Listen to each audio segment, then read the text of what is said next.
नहीं हुआ? चलिए, कोनो टेंशन नहीं है। यहाँ क्या लिखेंगे आप? व्यंजन। और इससे पहले जो हम पढ़ रहे थे ना स्वर, तो उसमें एक देखिए जो ये था, क्या है ये? अनुस्वार की अनुनासी, बोलिए। अनुस्वार है ना, और ये क्या है?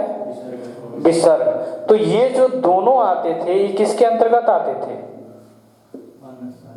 ये अनुस्वार है और ये विसर्ग है। ये जो दोनों आते थे ये अयोग वाह के अंतर्गत। और एक उपसर्ग है जिसका अर्थ क्या होगा? नहीं या रहित, ठीक है ना।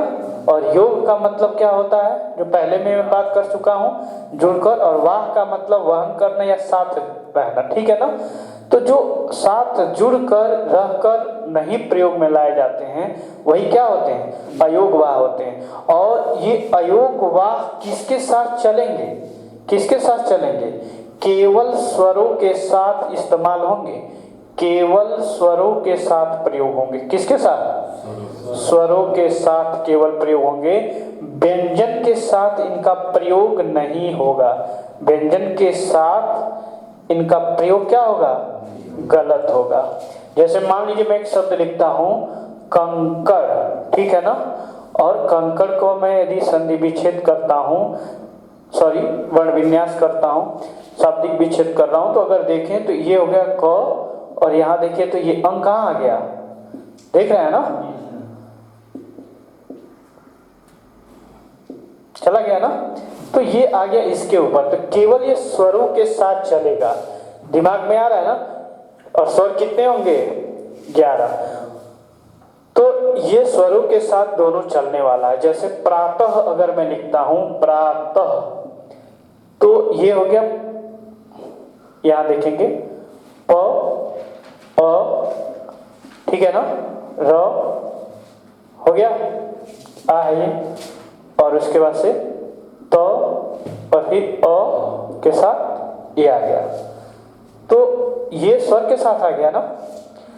तो इसलिए ध्यान देंगे कि जो अनुस्वार होगा सदैव स्वरों के साथ चलेगा। क्लियर है? चलिए, तो अब हेडिंग डालना होगा आपको क्या? व्यंजन। व्यंजन क्या होता है, कितने होते हैं, किस तरीके से इनका प्रयोग होता है, ये बहुत ही महत्वपूर्ण है। सबसे ज्यादा महत्वपूर्ण है ये। मिटाएं इसको ना, इसको मिटा रहे हैं। तो व्यंजन वे होते हैं जो स्वर की सहायता से क्या होते हैं? उच्चारित होते हैं। यानी जो स्वतंत्र नहीं होंगे, स्वतंत्र नहीं होंगे, किसी ना किसी की सहायता से उच्चारित होंगे, सहायता से उच्चारित होंगे। और वो सहायता कौन करेगा? सहायता से उच्चारित होंगे। तो ये स्वतंत्र नहीं होते हैं और सहायता किसकी लेते हैं? ऐसे वर्ण जो स्वर की सहायता से उच्चारित होंगे क्या कहलाएंगे? व्यंजन कहलाएंगे। लिख लीजिए, इनकी संख्या कितनी होगी? 33। संख्या कितनी होगी? ठीक उसी तरीके से जिस तरीके से स्वर की संख्या आप छोटे क्लासेस में पढ़ते थे, कितने? 13। लेकिन मूल रूप से आप जान पाए कितना, कि स्वरों की संख्या कितना जाने? 11। अंग और अह को विसर्ग के रूप में हम ले गए। वैसे ही बचपन के दिनों में हम इसको क्या पढ़ते थे? 36 पढ़ते थे। लेकिन अभी कितना जान रहे हैं? 33। जबकि छ, त्र और ज्ञ, ये तीनों जो संयुक्त अक्षर हैं या संयुक्त व्यंजन वर्ण हैं, इनको हम अलग से पढ़ेंगे और यही तीन मिलके क्या हो जाएंगे? 36। लेकिन आपको व्यंजन की संख्या बताना होगा, तो क्या बताएंगे? 33। वर्ण की बात अभी मैं नहीं कर रहा हूं, अंतिम में हम जो ये पढ़ा देंगे तो वहां वर्ण की बात करेंगे। अभी हम बात किसकी कर रहे हैं? व्यंजन की। किसकी बात कर रहे हैं? व्यंजन की। तो लिखिएगा, अध्ययन की सरलता हेतु, अध्ययन की सरलता हेतु या स्पर्श के आधार पर या वर्ग के आधार पर व्यंजन को 5 भागों में 5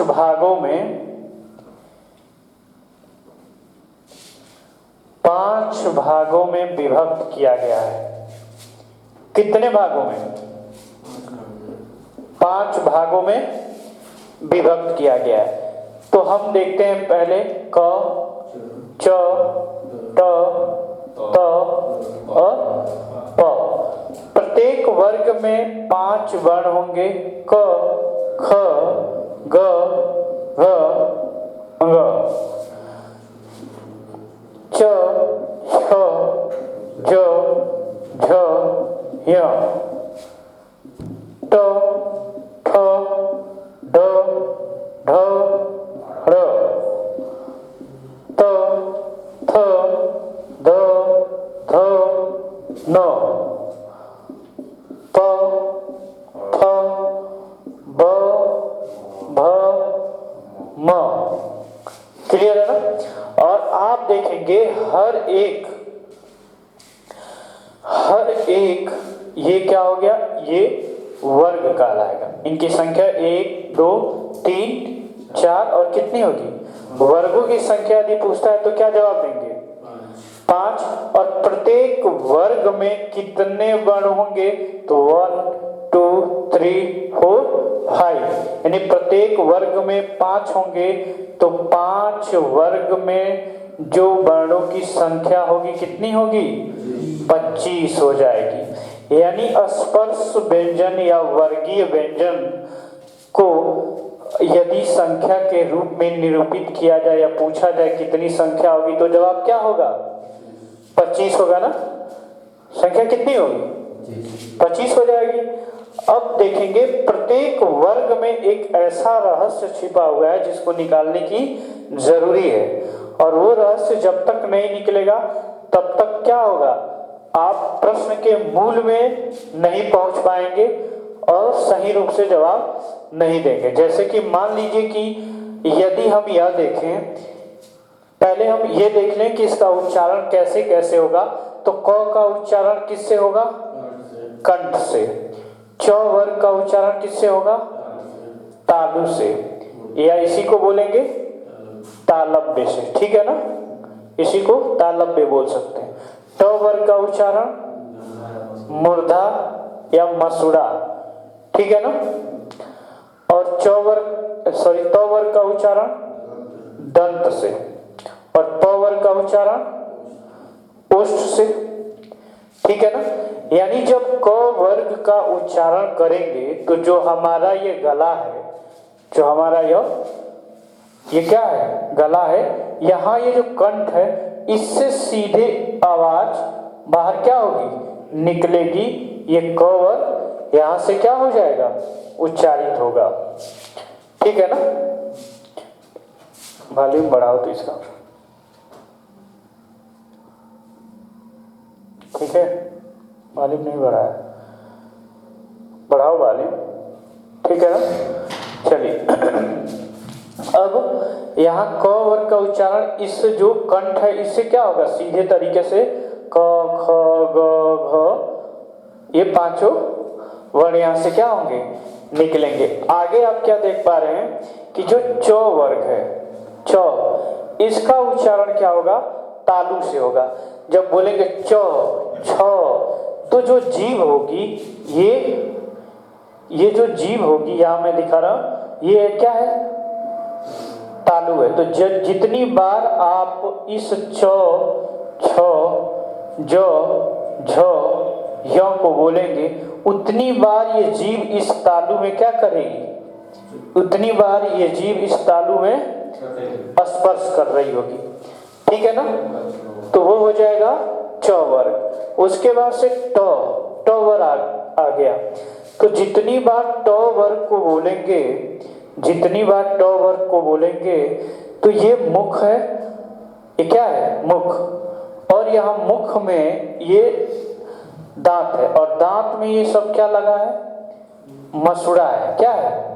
तो जितनी बार बोलेंगे ट, ठ, ड, तो ये जीभ इस मसुड़े में जाके क्या कर रही होगी? स्पर्श करेगी। ऊपर वाले दांत के मसूड़े में जीभ क्या करेगी? ट ठ ड ढ ढ़, उतनी बार जीभ ऊपर वाले दांत के मसूड़े में जाके टकराएगी, स्पर्श करेगी। क्लियर है ना? उसके बाद से देखेंगे त वर्ग, जिसका उच्चारण स्थान क्या है? दंत। तो त को जितनी बार बोलेंगे तो ये जो त है, यहाँ जितने भी आगे की दांत है, ये जितने भी आगे का दांत है, इसमें जो जीभ होगी, ये जीभ क्या होगी? इस दंत में जाके बार बार टकराएगी। आगे वाले दांत से तो थ द ध न, ठीक है ना? आगे वाले दांत में जाके ये पूरे के पूरे क्या होंगे? सब बोलिए, ये सभी वर्ण आगे वाले दांत में जाके टकराएंगे सब।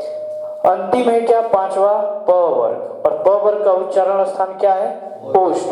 तो अगर आप प वर्ग का उच्चारण करना चाहते हैं तो ओष्ठ बिना सटाए या बिना स्पर्श किए बोल सकते हैं। दोनों ओठों को यदि तान दिया जाए, बोला जाए प अ बोल पाएंगे? नहीं ना, समस्या हो जाएगा ना। इसलिए जब ये वर्ण स्पर्श होंगे, जब ये वर्ण स्पर्श होंगे तभी इसका उच्चारण सही तरीके से हो पाएगा। जैसे प फ ब भ, सट रहा है ना? म बोल लोगे क्या? प को बिना ओठ सटाए बोलो, हो पाएगा? पता चलेगा कोई क्रांति होने रहा। हाँ, करते रह जाओगे, अभी बाद में पता चलेगा कि इसको नया टाइप का कोई बीमारी उपट गया। यही होगा ना। खैर कोई बात नहीं। अब अगर आपको ये भूल जाता है तो इसकी कोडिंग कर लीजिए। कोडिंग क्या करेंगे? केटीएम 2। क्या करेंगे? केटीएम 2, यानी कंठ वर्ग होगा के से, जो तालु है यानी च, ये तो आपको याद होगा ना, क च ट त प। तो क के से, च टी से, ट एम से, त डी से, प ओ से। केटीएम 2, कंठ वर्ग, तालु वर्ग, मूर्धा वर्ग, दंत वर्ग और ओष्ठ वर्ग। इतना हो गया। चलिए आगे मैं बात कर लूं और इस पे जो इंपॉर्टेंट क्वेश्चंस होंगे।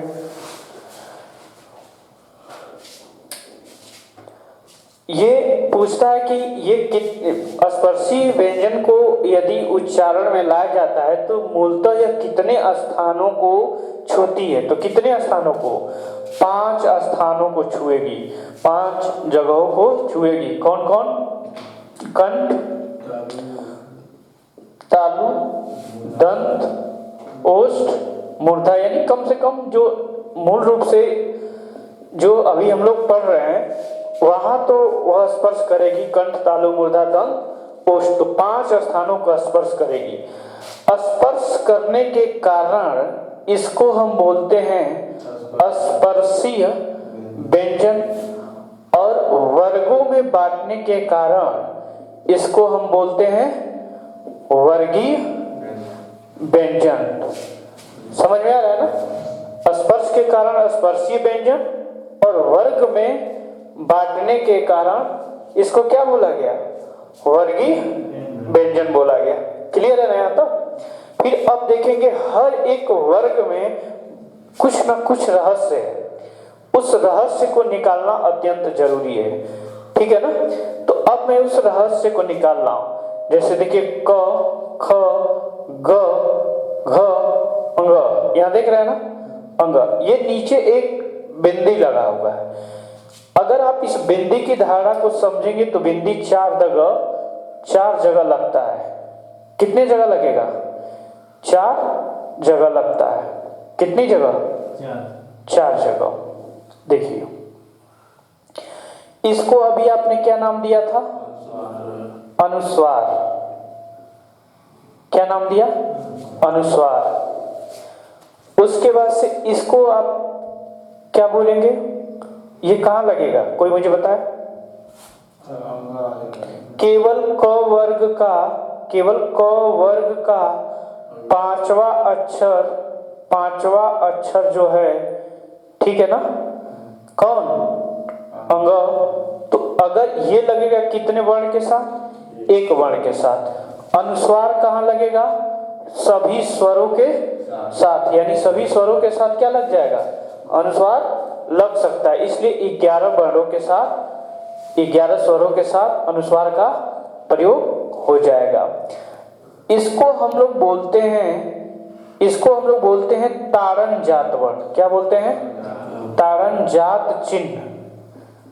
ताड़न जात चिन्ह या उत्क्षिप्त चिन्ह या उस्सृत, ठीक है ना, या उस्सृत या द्विगुण चिन्ह, ठीक है ना, द्विगुण चिन्ह या ऊपर फेंका गया चिन्ह। क्या बोलते हैं? ऊपर फेंका गया चिन्ह। इतने नामों से हम जानते हैं ताड़नजात चिन्ह, उत्क्षिप्त चिन्ह, उस्सृत चिन्ह, द्विगुण चिन्ह, ऊपर फेंका गया चिन्ह। तो ये लगता है आपको 2 वर्णों के साथ। कितने वर्णों के साथ? 2 वर्णों के साथ। किसके से? ड और ढ। यहां देखिए, इसके साथ अगर इसमें बिंदी नहीं लगा है तो ये ड वर्ग का तीसरा और चौथा वर्ण होगा। अगर इसी के साथ यहां बिंदी लग जाएगा तो ये क्या हो जाएगा? बोलिए, क्या हो जाएगा? ताड़नजात हो जाएगा ना। पूछता है कि ताड़नजात वर्णों की संख्या या उत्क्षिप्त वर्ण या उस्सृत व्यंजन कितने हैं या द्विगुण व्यंजन कितने हैं, तो कितने होंगे? 2। और ये क्या होता है कि जब आप किस ऐसे वर्णों को बोलते हैं तो जीभ ऊपर जाके झटके से मुड़ने का प्रयास, नीचे झपके ढ, जीभ झटके से जाएगी ऊपर जाके टकरा के और मुड़ने का काम करेगी। ढ ढ ढ ढ हो रहा है ना। तो इस तरीके से जीभ क्या होगी? ऊपर जाके मुड़ने का काम करेगी। अब देखिए, तो इसमें क्या है? ये अंग। तो इसमें ये जो पंचमा अक्षर है क वर्ग का, ये केवल एक जगह लगता है, ठीक है ना। उसके बाद से देखिए, इस वाले लाइन में च छ ज छ य, इसमें क्या क्वेश्चन बन सकता है? तो क्वेश्चन झ को लेकर बनाया गया। क्या हुआ? ऐसे झ को लिख दिया था, ठीक है ना। झ को ऐसे लिख दिया था। एक पेपर में पूछा था कि अमानक वर्ण है, अमानक वर्ण है। अमानक वर्ण का मतलब जो हमारी लिपि में नहीं लिखा गया है या अमानक उसको मानक न माना गया, तो ये वाला पूछा गया था। जबकि झ को कैसे लिखा जाएगा? झ मानक रूप से ऐसे होगा, अमानक रूप से कैसे होगा? इस तरीके से होगा। बाकी द्विगुण वाला इस लाइन में आपने उस क्वेश्चंस को निकाल लिया। इसके बाद से देख रहे त थ द ध न, सेम क्या करते हैं लोग? यहां ध्यान दीजिए, ध में और थ में, इसमें क्या होता है कि ये जो थ है और ध है, ध को कुछ लोग ऐसे लिख देते हैं। ध को क्या किया जाएगा? इस लकीर के रूप में ये रेखा खींच देते हैं, जो कि क्या होता है? लेखन शैली में यह गलत है। इसका सही रूप क्या है? ध। क्या है सही रूप? ध। एक बात और समझेंगे कि ये जो ध में ये बिंदी आई है, चाहे इस थ में बिंदी आई है, ये गोला आया है, वो कहां से आया है? यही गोला जो होता है अनुस्वार वाला, यही गोला, ये अनुस्वार वाला ये जो बिंदी है, यही बड़ा हो जाता है, ठीक है ना, ऐसे हो जाता है। और यही क्या बन जाएगा? आपका ध बन जाएगा। तो जहां ये बिंदी होती है, इसके ऊपर से सिरो रेखा नहीं गुजारते हैं। तो ध जहां किसी भी किताब में आप देखेंगे ध लिखा होगा तो इसके ऊपर से नहीं इस सिरो रेखा क्या हुई होगी? इसके ऊपर से नहीं गुजरेगी। जैसे अगर कहीं भी थ होगा तो देखिए, थ आप कैसे लिखते हैं? ऐसे लिखते हैं। तो ये वाला क्या होगा? करेक्ट होगा। अगर थ ऐसे है और इस पे ऐसे लिखा गया है तो क्या हो जाएगा? गलत हो जाएगा। इसीलिए आप जब प्रातः लिखते हैं, प्रातः, तो यहाँ एक विसर्ग का जो चिन्ह होता है और इसके ऊपर से आप रेखा, यानी प्रातः काल एक ही शब्द है लेकिन क्या होता है? विसर्ग है, इसलिए इसके ऊपर से रेखा नहीं गुजारी जाती है। समझ में आ रहा है ना। तो जैसे मान लीजिए छ है, छ, इसमें भी बिंदी इसके ऊपर से ऐसे नहीं लिख सकते हैं, क्या हो जाएगा? गलत हो जाएगा। समझ में आ रहा है ना? तो थ में और ध में इस तरीके का। और एक बात दिमाग में फिट कर लीजिए कि अगर मैं ये बता रहा हूं तो आप लिखने में इस तरीके की गलती अगर आपसे हो रही है, जहां भी गलती होगी वहां तुरंत सुधार करने का प्रयास करिएगा, क्योंकि एक बार नजरअंदाज करेंगे बार बार वो आदत सी बन जाएगी।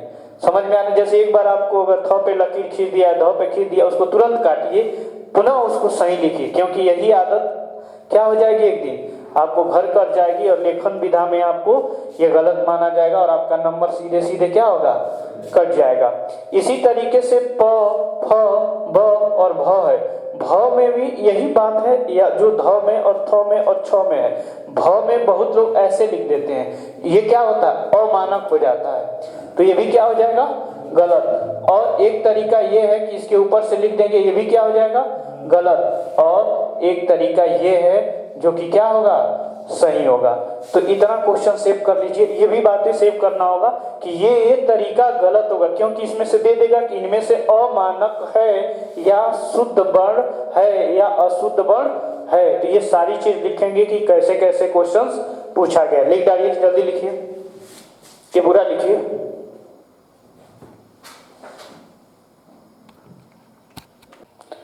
चलिए,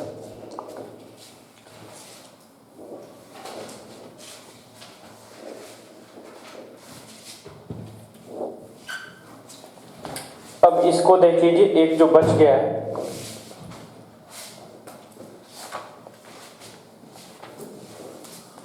ये जो बच गया है इसको बोलते हैं क्या, नुक्ता,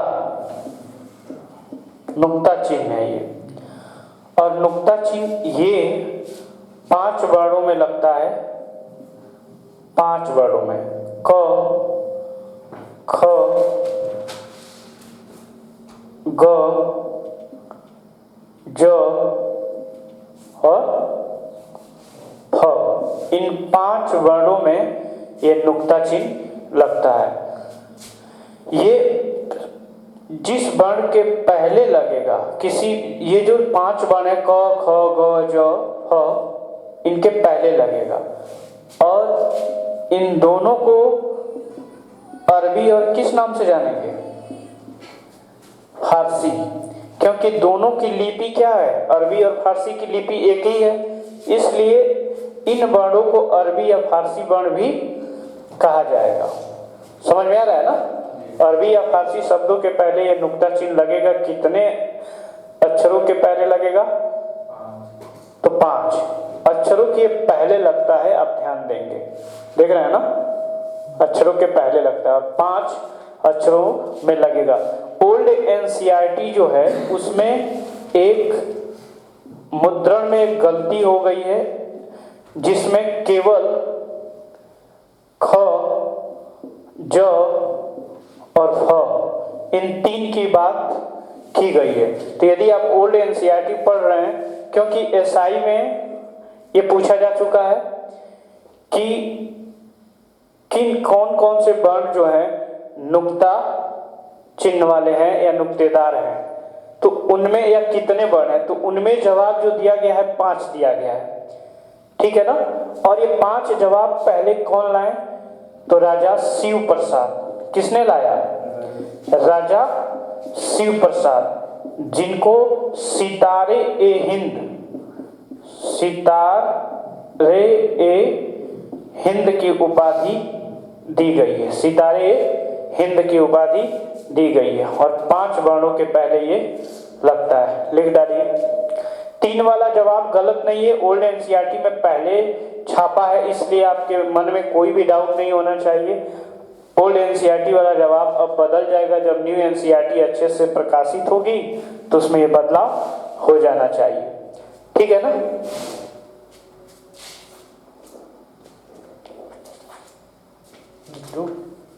बंद करो अब। चलो, दूसरा क्या था जी, अध्ययन की सरलता के लिए, अध्ययन की सरलता पर पहला हम पढ़ लिए क्या, स्पर्शी और वर्गीय व्यंजन, ये हो गया। ये पहला था। अब दूसरा पढ़ेंगे अध्ययन की सरलता हेतु अंतस्थ व्यंजन। क्या पढ़ेंगे? अंतस्थ व्यंजन। अंतस्थ व्यंजन में अब देखिए क्या होता है अंतस्थ व्यंजन। तो अंतस्थ व्यंजन, क्या दिक्कत है क्या कोई? अंतस्थ व्यंजन में अगर आप देखेंगे तो उच्चारण स्थान पर स्पर्श होगा। जीभ क्या करेगी? जीभ उच्चारण स्थानों को स्पर्श करेगी, उच्चारण स्थानों को स्पर्श करेगी, लेकिन कहीं भी पूर्णतः स्पर्श नहीं होगा। लेकिन कहीं भी पूर्णतः स्पर्श नहीं होगा। समझ में आ रहा है ना? इनकी संख्या कितनी होगी? 4। इनकी संख्या हो जाएगी 4। य, र, ल और व, ये इनकी संख्या हो गई। इसमें से जो ये पहला होगा य और व, इसको बोलेंगे अर्ध स्वर। किस नाम से जानेंगे? अर्ध स्वर व्यंजन के नाम से। इसी को एक और नाम से जानते हैं संघर्षहीन, यानी संघर्ष नहीं होगा, संघर्षहीन व्यंजन। लिख लीजिए, य और व को अर्धस्वर बोलते हैं। पूछता है कि अर्धस्वर की संख्या कितनी है, तो 2। कौन कौन? य और व। हो गया, जल्दी लिखो।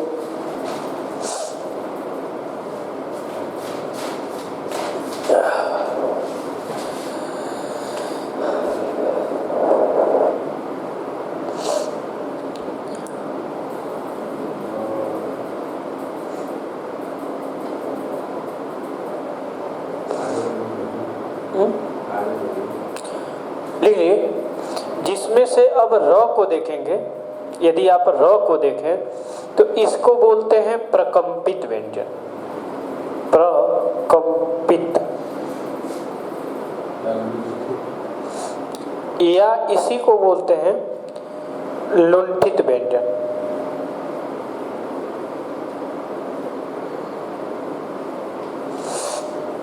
हो गया ना?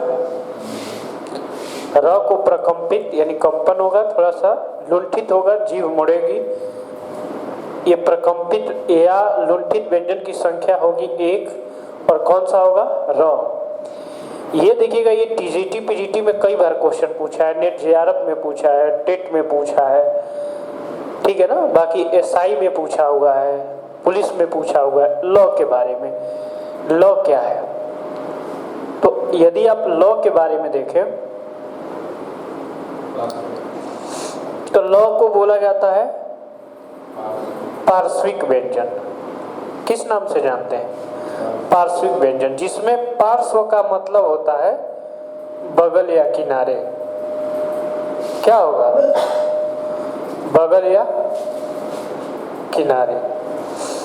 तो जब लॉ व्यंजन का आप उच्चारण करेंगे तो हमारा, जैसे आप उच्चारण करके खुद देखिए कि ल वर्ग का जब उच्चारण कर रहे हैं तो ल तालु में जाके चिपकेगी, और बगल से जब तक उच्चारण रहेगा ल का, बगल से किनारे से हवा का निष्कासन होगा, ठीक है ना। ल तो देखेंगे बगल से या उसके मध्य हिस्से से हवा का क्या हो रहा है? बगल किनारे से उसका उच्चारण हो रहा है।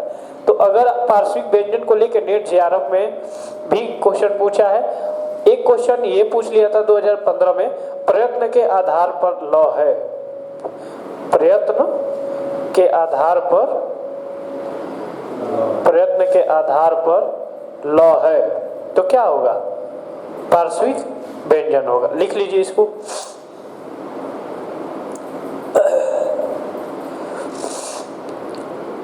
हो गया।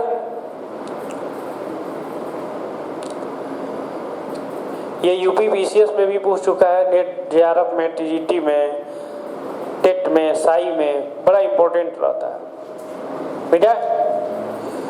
चलिए, नींद आ रहा है क्या?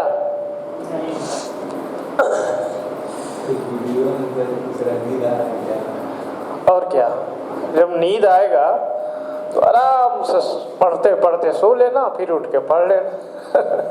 क्या दिक्कत है इसमें? अब अगला हेडिंग डालेंगे, ऊष्म व्यंजन, जो तीसरा होगा अध्ययन की सरलता पे। ऊष्म व्यंजन की संख्या 4 बताई गई है। ऊष्म का मतलब क्या होगा या अर्थ क्या होगा? गर्म। तो ऐसे व्यंजन जिनके उच्चारण में मुख से गर्म हवा का निष्कासन हो, गर्म वायु का निष्कासन हो, ठीक है ना? ऐसे वर्ण जिनके उच्चारण में मुख से गर्म वायु का निष्कारण हो या निष्कासन हो, क्या कहलाएगी? ऊष्म व्यंजन कहलाएगा। इनकी संख्या कितना होगा? 4। संख्या कितनी होगी? कौन कौन होगा जरा देख लीजिएगा। शो, हो, शो, हो, इनकी संख्या कितनी हो गई? 4 हो गई। इससे भी बहुत ज्यादा क्वेश्चन पूछा हुआ है।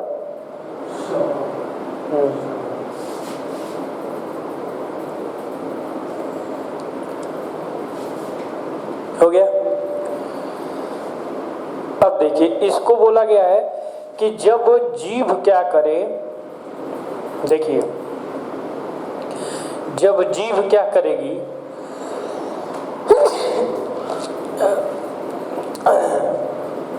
जब जीभ तालू में जाके स्पर्श करेगी,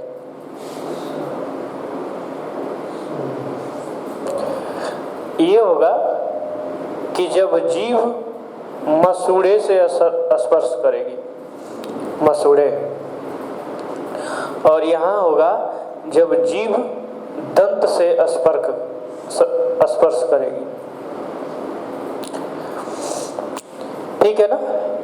तो इन तीनों स्व को, एक को जब तालू में स्पर्श करेगी, एक मसूड़े में स्पर्श करेगी और एक दंत में स्पर्श होगा।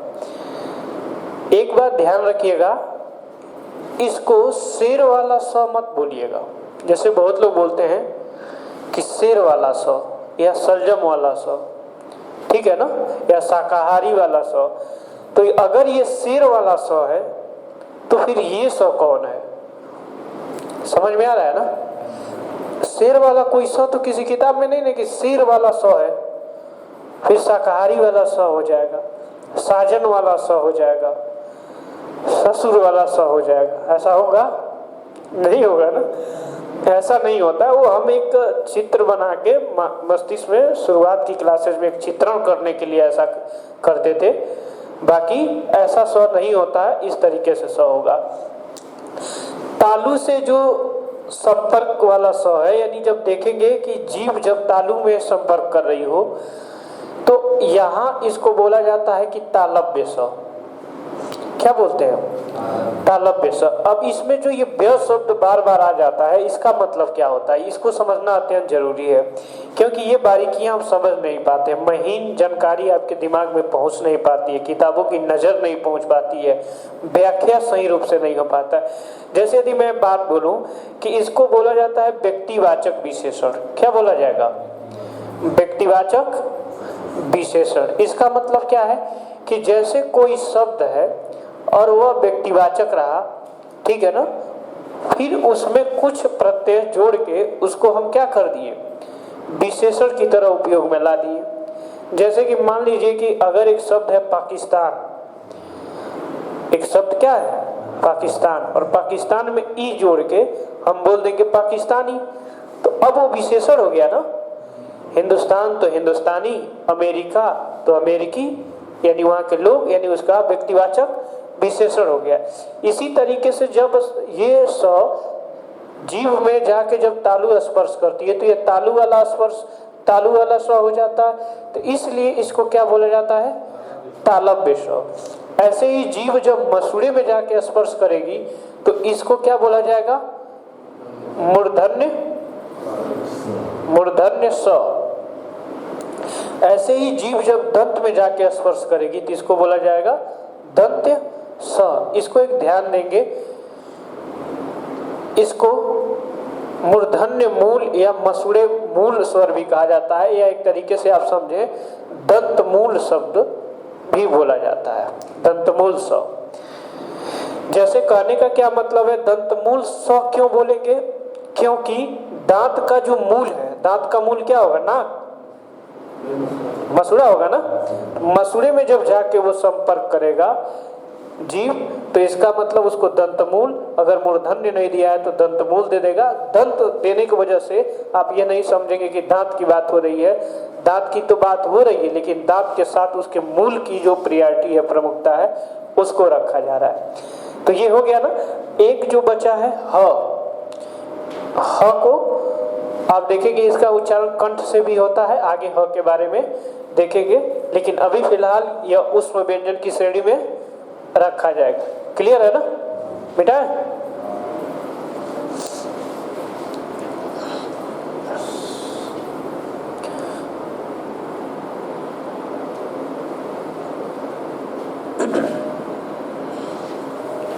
अब आगे लिखिएगा, घोष कंपन या नाद के आधार पर व्यंजन वर्ण के प्रकार। घोष कंपन या नाद के आधार पर व्यंजन के प्रकार।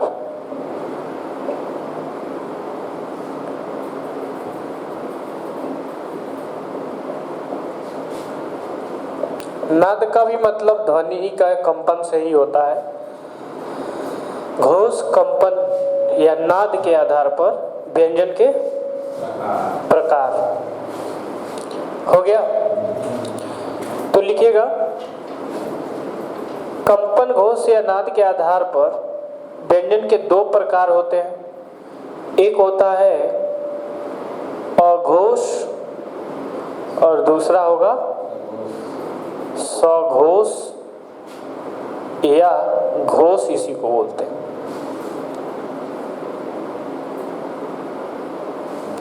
ठीक है ना? अघोष, सघोष या घोष हो गया। अब ये आपको समझना होगा कि इन दोनों शब्दों में एक चीज क्या है, कॉमन है। क्या देख रहे हैं? घोष क्या है? और घोष का मतलब होगा क्या? कंपन, या इसी को बोलते हैं क्या? झंकृत, जिसको आप बोलते हैं झंकार। ठीक है ना? और इसमें एक शब्द लगा, एक उपसर्ग लगा है अ, और अ का मतलब होता है क्या? नहीं या रहित। तो ऐसे व्यंजन वर्ण जिनके उच्चारण में स्वर तंत्रिकाओं में, स्वर तंत्रिका का मतलब कि जो उच्चारण करने वाली तंत्रिकाएं हैं उनमें झंकृत, झंकार या कंपन उत्पन्न नहीं होता है, वो क्या कहलाते हैं? अघोष वर्ण कहलाते हैं। स्वर तंत्रिकाओं में क्या होगा? स्वर तंत्रिकाओं में झंकृत उत्पन्न नहीं होगा। तो अब प्रत्येक वर्ग का प्रथम और द्वितीय, यानी प्रत्येक वर्ग तो 5 वर्ग होगा, और प्रत्येक वर्ग का पहला और दूसरा, तो 5 वर्ग का पहला और दूसरा मिला के कितना हो जाएगा?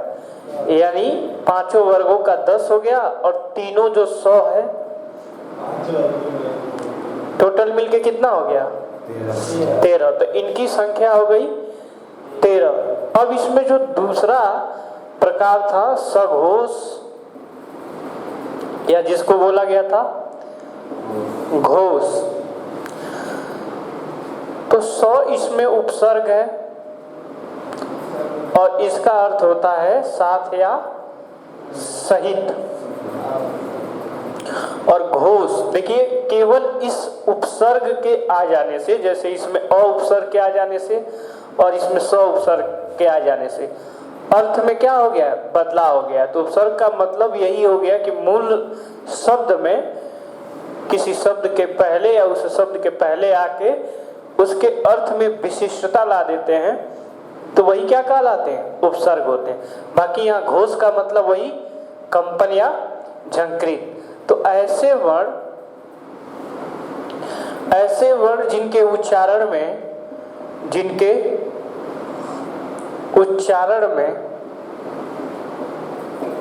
स्वर तंत्रिकाओं में झंकृत उत्पन्न हो, झंकृत यानी कि कंपन उत्पन्न हो।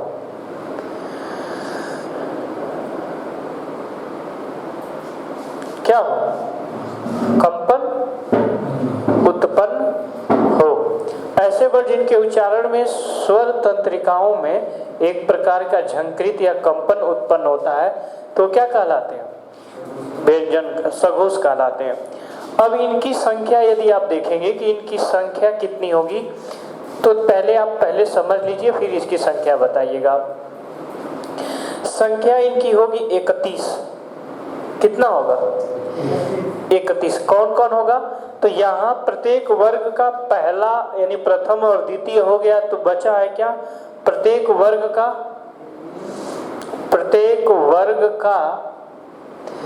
तृतीय, चतुर्थ और पंचम यानी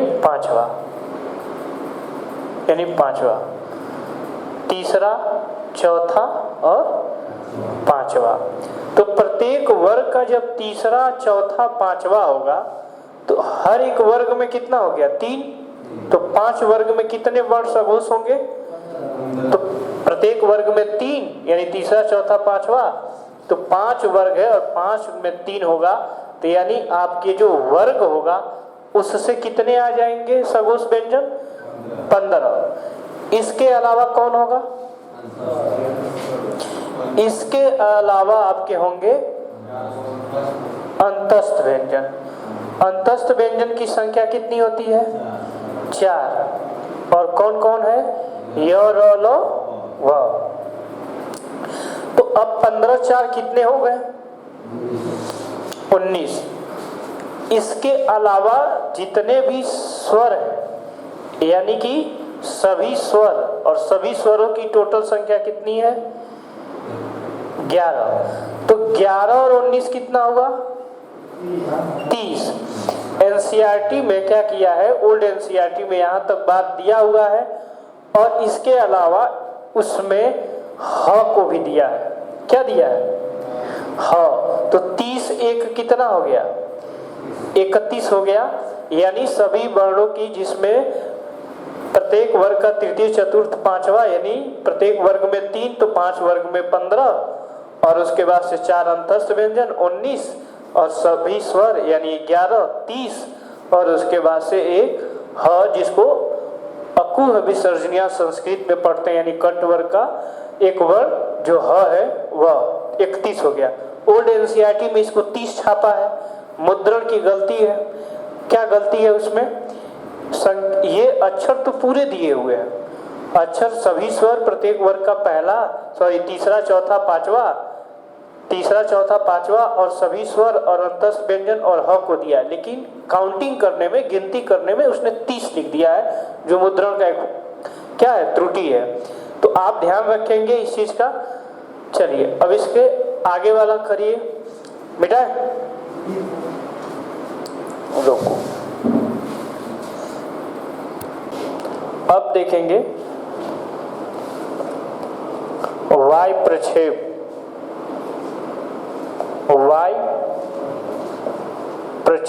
या प्राणवायु या मुख से हवा के निष्कासन पे।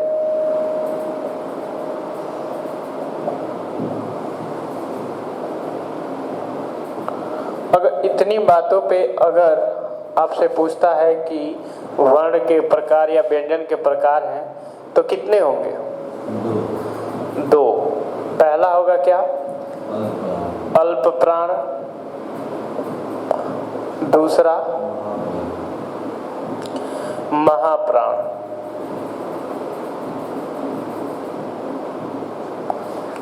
दूसरा क्या होगा? महाप्राण हो जाएगा। अल्प प्राण में जो अल्प शब्द है इसका अर्थ होता है थोड़ा या कम, और जो एक शब्द प्राण है इसका अर्थ दिया हुआ है वायु और वायु या हवा। गौरतलब बात यह है कि हम ऑक्सीजन को प्राणवायु के नाम से जानते हैं। किसके नाम से जानते हैं? प्राण वायु के नाम से। क्या यदि व्यक्ति जिंदा है तो उसको ऑक्सीजन की जरूरत है? तो बिल्कुल ऑक्सीजन की जरूरत है, क्योंकि तभी उसका रिस्पायरेशन श्वसन क्रिया होगा और उसमें भोजन का अपचयन हो पाएगा। उसके बाद यदि व्यक्ति डेथ कर जाए, मर जाए, तब क्या प्राण वायु ऑक्सीजन कहना ठीक रहेगा? अगर ऑक्सीजन से ही व्यक्ति जिंदा रहता है और वही प्राण है, तो जब व्यक्ति मर जाए तो ऑक्सीजन उसमें ठूस दिया जाए तो वो जिंदा हो जाएगा? जिंदा हो जाएगा? नहीं हो पाएगा ना। तो ये समझ लेना, एक साइंस का क्वेश्चन मैं छोड़ रहा हूं दिमाग में कि कितने आधार पे या किस संदर्भों में आप ये बोल सकते हैं कि प्राणवायु ऑक्सीजन है।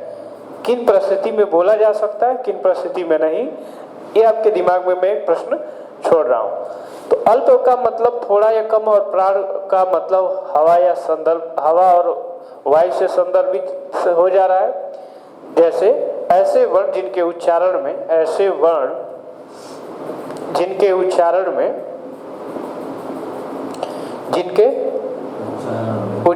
में मुख से कम हवा का निष्कासन हो, मुख से कम यानी अल्प हवा का निष्कासन हो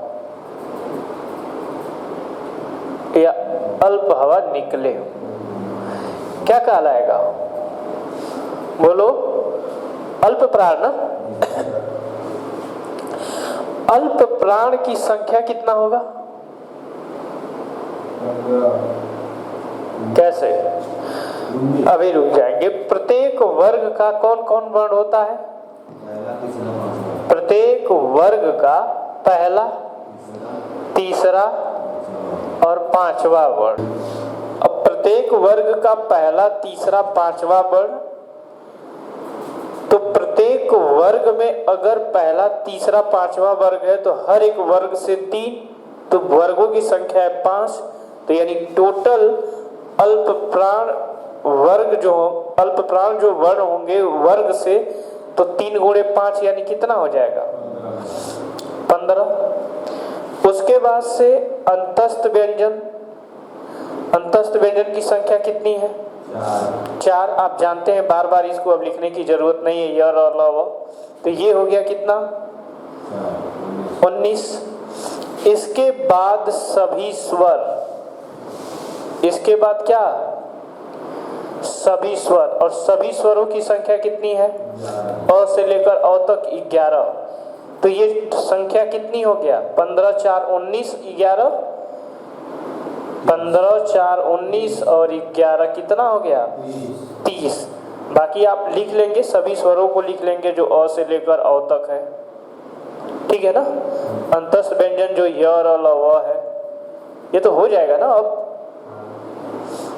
और प्रत्येक वर्ग का पहला, तीसरा, क, ग, अंग हो जाएगा, ऐसा ना।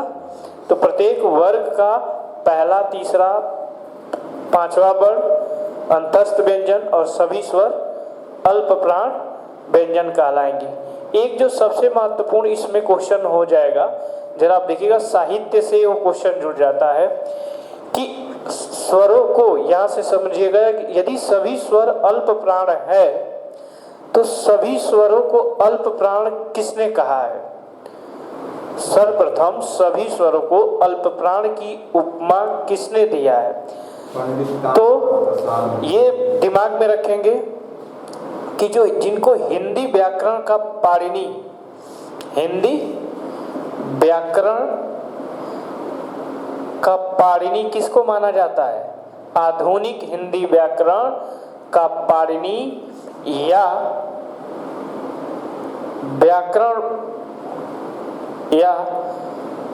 व्याकरण व्यवस्थित करता, जिसको कहा जाता है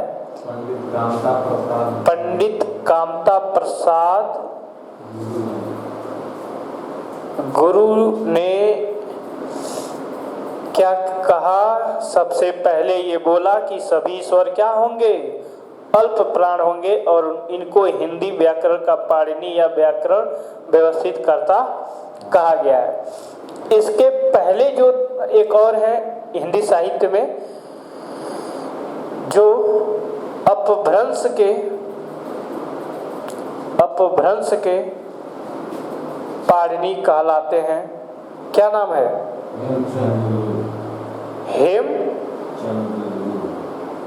हेमचंद्र गुरु।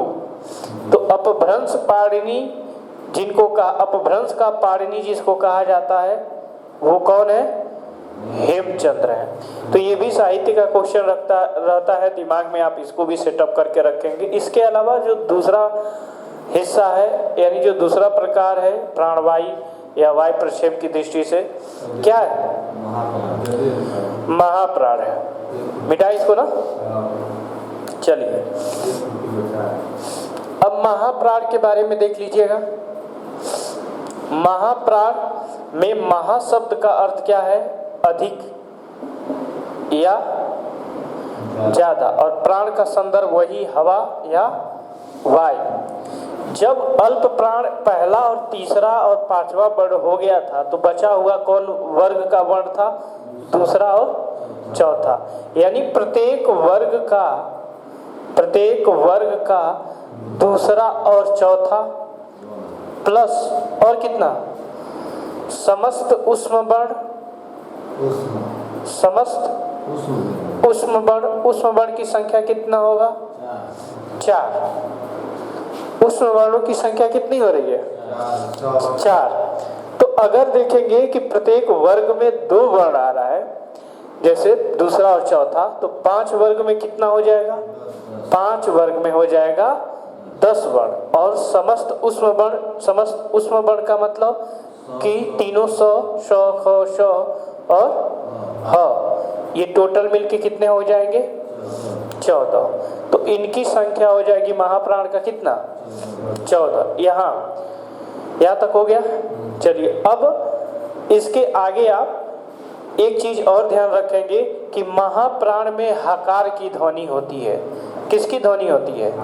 हकार की ध्वनि होती है, जबकि अल्प प्राण में हकार की ध्वनि नहीं होती है। हकार की ध्वनि का मतलब ह का उच्चारण नहीं होगा। ऐसे वर्णों को बोलेंगे तो ह जैसे शब्द नहीं आएंगे। ठीक है ना? तो यहीं तक बस, आगे की क्लास में देखा जाएगा। रखिए।